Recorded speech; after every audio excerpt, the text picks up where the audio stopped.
Man, this is crazy. So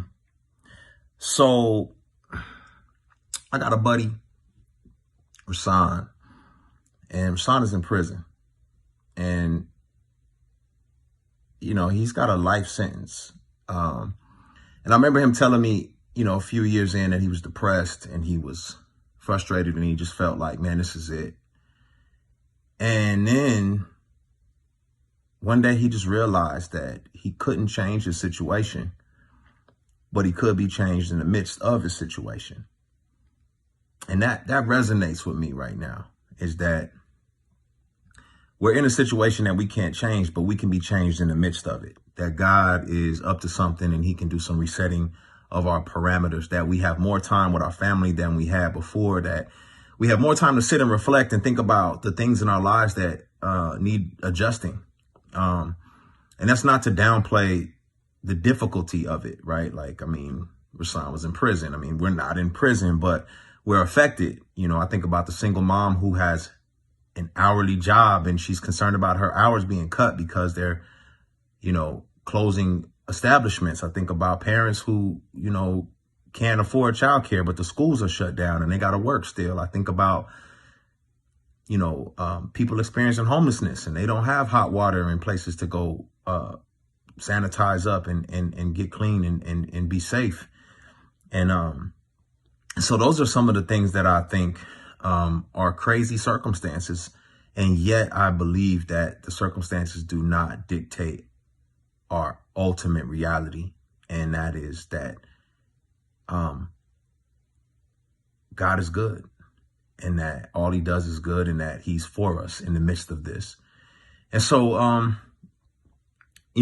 have been working on this album called Restoration for quite a while now. And it's just ironic to me. It's crazy because the whole album is centered around hope and us needing to believe that God restores the years the locusts have eaten. And that's what he does. He restores the years the locusts have eaten. Like, there's no situation or circumstance that you can be experiencing that God cannot restore.